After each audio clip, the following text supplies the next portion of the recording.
Hi everybody, I'm Philip Duncan. Thank you for joining us as we take a look at your week of weather ahead.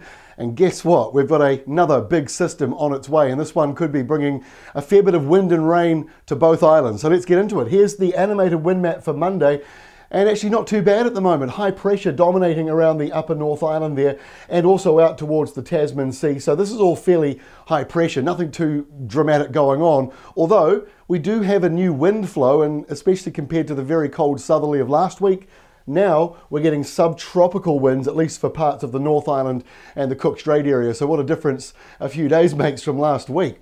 So as we move on through, Tuesday looks like this. There is some low pressure amongst all the higher pressure around. So this low around the northern part of the country, not very strong, but there will be some areas of rain once again coming in overnight Monday and into Tuesday, and it hangs around a bit. It sort of looks like it'll linger because of that blocking high. Mostly dry for the South Island and calm, and probably a bit frosty as well.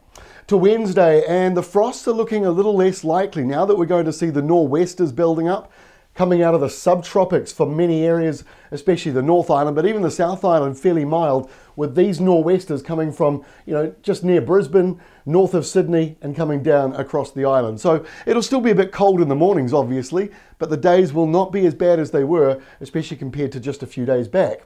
And then we get to Thursday and it all goes downhill. So this big low comes in, it's deepening further, 985 hectopascals.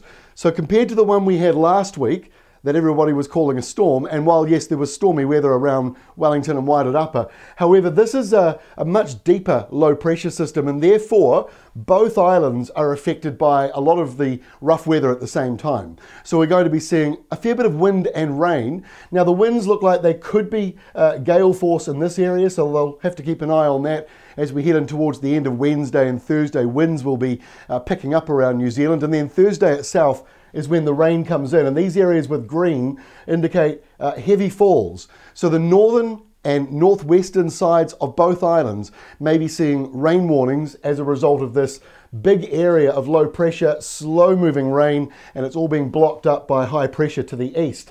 And when we zip forward to Friday, there isn't a great deal of change.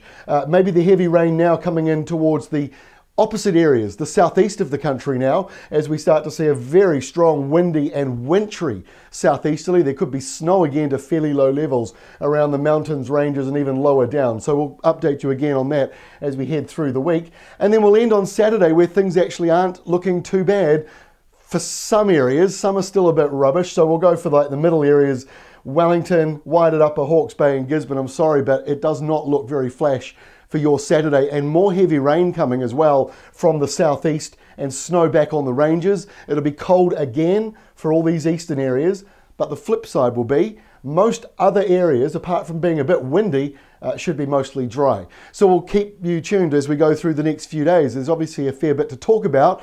Thursday looks like the main day this week, but Friday also looks like there could be pockets of severe weather around. So we'll certainly keep you up to date as we head into the depths of winter. This is sort of normal weather, I guess, for this time of the year. We'll update you again on Tuesday.